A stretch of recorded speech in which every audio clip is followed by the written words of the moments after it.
د محیط ثابت دی. دا د محیط ثابت دی او دا په محیط پورې اړه لري. زه تاسو ته د دې محاسبې طریقه درته وایم، تاسو دې ته توجه وکړئ. دا داسې محاسبه کیږي 1/4 پای اپسلون.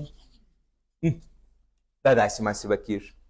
اوس نو دا اپسلون په حقیقت کې د محیط مطابق راخیستل کیږي. که اوبه و د اوبو دپاره اپسلون راخلو، که هوا و د هوا اپسلون راخلو، که خلا و د خلا اپسلون راخلو، که هر یو هغه رااخلو دلته یې وضع کوو، د دې یو مقدار زموږ لاسته راځي. هغه مقدار چې مو لاسته راغی هغه راخلو دلته یې وضع کوو. تاسو تشویش مو ورته کوئ. د دې پیاده کول حتمي نه دي. یوازې هوا یا خلا ته د کا قیمت څو راځي دا موږ حفظوو. په نورو کې دا مسله که ضرورت چې موږ ته وایي دا چارچونه په داسې یو محیط کې پراته وه چې د کې قیمت یې پلانه عدد و، بس به تاسې هغه انتخابوئ. دغه اپسلون ته توجه ورته کوئ. دغه اپسلون ته څه وایي؟ دا بیا وروسته زموږ تاسو په درسو کې ډېر راځي. دغه اپسلون دې ته څه ویل کېږي؟ دې ته په انګلیسي کې وایي پرمیټیویټي. پرمیټیویټي د نصاب په کتابو کې دې ته فکر کوم لفظ کار کړی دی د نفوذ قابلیت. په انګلیسي کې چې پرمیټیویټي ورته وایي، څه په کتابو کې څنګه د دې ژباړه راغلې ده؟ د نفوذ قابلیت یا د نفوذ وړتیا. او دا په څه شي پورې اړوند دی؟ دا پرمیټیویټي یا د نفوذ قابلیت چې دا یې نومان دي او دغه تورې باندې ښکاره کوو او دوی مقدارونه لري، دا په څه شي پورې مربوط دي؟ دا د محیط د خاصیت اړوند دي. د محیط د خاصیت اړوند یو قیمت دی. محیط څه ډول خاصیت لري؟ ځینې محیطونه دا رقم دي، ځینې محیطونه دا رقم دي چې دغه قوې چې دوی یو په بل واردوي دا ډېره کموي. ځینې محیطونه دا رقم دي چې دا قوې یو په بل باندې دوی واردوي هغه لږ کموي. نو هغه چې دا قوه ډېره کمه کړي، د دې قوې مقدار ډېر ټیټ کړي. خبره خو د شروع څخه ستاسو ذهن ته راغلې ده چې په چارچونو کې د منځ محیط په قوې اغیزه لري. اوس نو که یو محیط وي چې دا قوې ډېرې کمه کړي نو موږ تاسو هغه ته وایو چې د هغه پرمیټیویټي لوړه ده. ګوري دا نوم یې تاسو خطا نه باسي. د نفوذ قابلیت معنا دا نه دی چې څومره قوې په دې کې نفوذ کوای شي. نو که قابلیت لوړ وي قوې ډېرې واردېږي، داسې نه دی. د نفوذ قابلیت مطلب دا دی چې دی یو ساحه ایجادوي. دا محیط برېښنایي ساحه جوړوي. هغه د ده برېښنایي ساحه د دې چارچونو په منځ کې چې کومه ساحه ایجادېږي د دې اغېزه راټیټوي. نو لویه داسې به درته ولیکم، لوی اپسلون څه معنا لري؟ د چارچونو ترمنځ قوه ډېره کموي. او کوچنی اپسلون څه معنا لري؟ د چارچونو ترمنځ قوه لږ کموي. دا وګورئ، دا یو چارج سو، دا بل چارج. اوس نو دوی کې خو داسې یو برېښنایي ساحه جوړه ده. دا رقم دا وایو برېښنایي ساحه نن یې تشریح کوم درته. برېښنایي ساحه په دې شکل باندې جوړه ده، په یو خط باندې ښکاره کوي. دا ویکتور دی. اوس نو زه د دې محیط یو مالیکول تاسو ته په نظر کې ونیسم. په محیط کې یو مالیکول دی. د دې دوه چارچونو منځ کې اوس موږ یو محیط واقع کړی که نه؟ اوبه دي، هوا ده، هر څه چې دي. اوس دا مالیکول څنګه یو خاصیت لري؟ دا مالیکول د دې برېښنایي ساحې په منځ کې دی څه کار کوي؟ دی هم قطبي کیږي. چې دی قطبي سو اوس څنګه یو ساحه دی ایجادوي؟ دی بیا داسې یو ساحه ایجادوي. دا رقم دا ساحه د مثبت څخه د منفي په طرف. ګوري دلته هم د مثبت څخه د منفي په طرف. د دې مالیکول په منځ کې هم څه شی راغی؟ د مثبت څخه د منفي په طرف. دغه ساحه چې د جوړه کړه دا د دوی چارچونو د منځ ساحه یې څنګه کړه؟ کمه کړه. دا خو ویکتوري کمیتونه دي، یو بل ختموي. نو دې ساحې چې دا ساحه ټیټه راوستل، اوس چې دوی دا قوې یو په بل واردوي دا قوه به څه شي وي؟ کمه. دا موږ تاسو په راتلونکي درس کې وایو دا قوې چې واردېږي چارچونه یو په بل واردوي، دا په حقیقت کې چارچونه یو په بل نه واردوي، دا د دوی برېښنایي ساحې یو په بل واردوي. او دا ساحه ایجاده کړې ده چارج. نو موږ ورته وایو چې چارج قوه وارده کړې، مګر که خبره اصلي ځای ته راولو نو دا قوه په حقیقت کې چارج نه ده وارده کړې. دا قوه چا وارده کړې؟ برېښنایي ساحې وارده کړې. لکه ځمکه ځمکه قوه واردوي که ساحه واردوي؟ ساحه. موږ وایو که نه یوازې ځمکه ساحه یې نه واردوي، نو بیا هغه وخت یې باید واردولی چې په تماس کې سي ورسره. اما دا خو په واټن کې واردوي. په واټن کې چې واردوي مطلب د ده هلته ساحه وجود لري او ساحه دا قوه وارده کړې ده. اوس زه ستاسو څخه پوښتنه کوم که مو دا خبره یو اندازه ذهن ته راغلي، تاسو ماته ووایاست که د دې چارچونو ترمنځ خلا وي بیا به قوې څنګه سي؟ کمې به سي که نه؟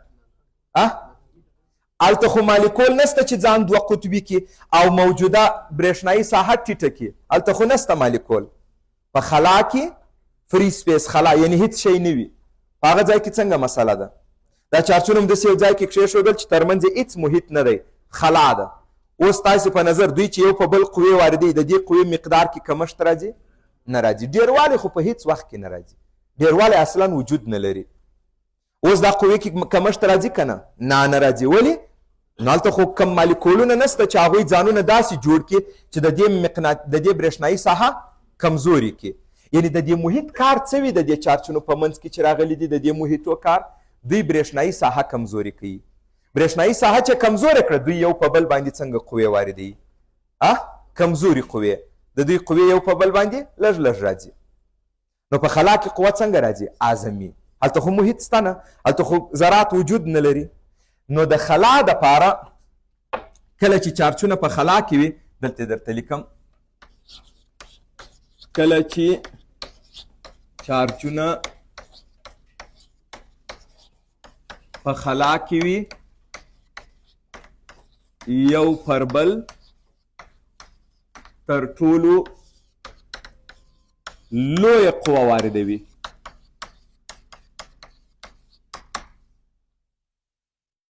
چارچونه خو یو په بل قوه واردوي، خو اعظمي ترین قوه په کم صورت کې راځي؟ په خلا کې. په یاد ولرئ چارچونه یو په بل باندې قوې واردوي، دا دایم ثابت نه دی. که چېرته زه چارچونو کې تغییر نه راولم، ترمنځ یې واټن کې تغییر نه راولم، آیا د دوی ترمنځ قوه ثابته ده او که نه ده؟ موږ ورته نه، که محیط هم تغییر سي تغییر کوي. نو چې قوه ثابته نه ده، ډېرترینه قوه څه وخت ده؟ هغه وخت چې دا چارچونه په منځ کې هیڅ محیط نه موجود، خلا وي. نو خلا هم یو پرمیټیویټي لري او که نه؟ خلا هم یو پرمیټیویټي لري. د خلا پرمیټیویټي یا د نفوذ قابلیت ته بیا موږ څه وایو؟ د خلا د نفوذ قابلیت. د دې نوم بیا موږ تاسې ایږدو اپسلون صفر. د دې اپسلون صفر قیمت دی 8.، د عدد تاسې بیا په یاد وکړئ، 8.15 ضرب لس په توان د -12 کولم مربع پر نیوټن ضرب متر مربع. هم مقدار په یاد وکړئ او هم واحد په یاد وکړئ. تقریبي کولی شئ دا انتخاب کوئ 9 ضرب لس په توان د -12. اوس نو بل د هر محیط دپاره که زه د هغه د نفوذ قابلیت ته اپسلون ووایم، هغه به د هر محیط دپاره به تر د خلا تر هغې به څه وي؟ د خلا تر هغې به زیات وي. متوجه سولئ؟ دغه د خلا دپاره چې د نفوذ قابلیت موږ تاسې پیدا کوئ، بیا راغلو د هوا دپاره مو پیدا کوئ چې د دې د نفوذ قابلیت څومره دی. کله چې مو دا پیدا کوئ پوهېږئ دوی دواړه تقریبا یو د بل سره مساوي وه. یعنې هغه هم د دې سره عیناً همدا عدد لاسته رالی. ډېر لږ توپیر درلودی چې د هغه توپیر څخه مطلقاً صرف نظر کولی شي. نو موږ اوس دې ته څه ویل؟ دا د خلا د نفوذ قابلیت دی او یا هم د څه دی؟ د خلا یا هوا د نفوذ قابلیت دی. اوس سوال دا جوړیږي چې ښه په خلا کې خو محیط نسته، نفوذ دومره کوچنی سو، اما په هوا کې خو شته. نو په هوا کې بیا د خلا سره ولې برابر راغلی؟ هر محیط خپل مالیکولونه څنګه کوي؟ دوه قطبي کوي او هغه موجوده برېښنایي ساحه ټیټه راولي. نو هوا کې مالیکول شته که نسته؟ په هوا کې ذرات موجود دي که نه؟ نو ولې د یو خلا یو رقم راله؟ نو دا دلیل یې په دې شکل باندې دی چې د هوا کې چې کوم مالیکولونه دي د هغوی په دې شکل اوښتل، داسې ځان دوه قطبي کول او برېښنایي ساحه ټیټول ډېر زیات کمزوری دی. یعنې نایتروجن N2 O2 H2 دا دي که نه؟ او دوی دا توانایي بیخي تقریبا که ووایو نه لري. نو بلکل د څه شي په څېر عمل کوي؟ لږ فرق لري، اما لږ فرق یې دومره دی عین ذره مخونه کې فرق لري. نو د هغه څه موږ تاسې صرف نظر وکئ. دا عدد په یادو کوئ چې دا د هوا یا خلا دپاره څه دی؟ د نفوذ قابلیت دی. د نفوذ قابلیت دغه جمله چې ورته زده کوي کفایت کوي. د نفوذ قابلیت څه دی؟ د نفوذ قابلیت د محیط یو خاصیت دی چې د محیط یو خاصیت دی چې د چارچونو ترمنځ برېښنایي ساحه کمزوري کوي. اوس نو د نفوذ قابلیت چې څومره برېښنایي ساحه ډېره کمزوري کړي په همغه اندازه دوی یو په بل باندې لږ قوه واردوي. د نفوذ قابلیت یا پرمیټیویټي د نفوذ قابلیت د محیط یو خاصیت دی چې د چارجونو ترمنځ برېښنایي ساحه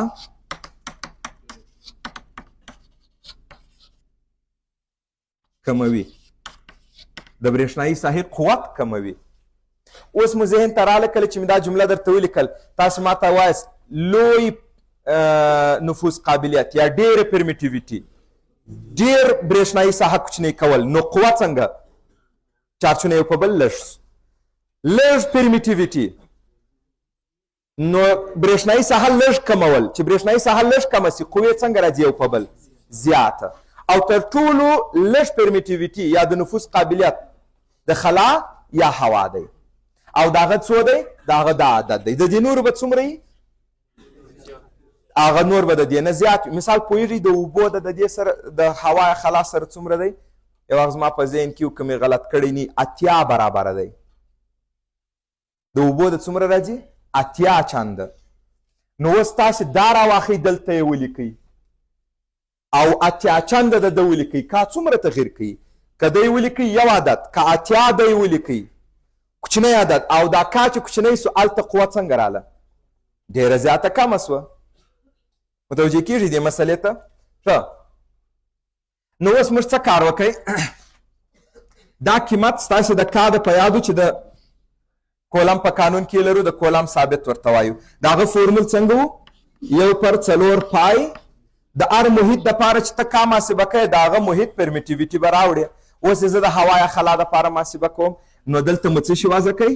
1/4 پای اپسلون 0، یعنې د هوا یا خلا دپاره مو پرمیټیویټي راوستل. اوس نو دا قیمت مو راواخیسئ دلته مو وضع کوئ، د کا قیمت مو محاسبه کوئ. د کا قیمت مساوي راغی په 9000 بلاس په توان د 9 نیوټن متر مربع پر کولم مربع.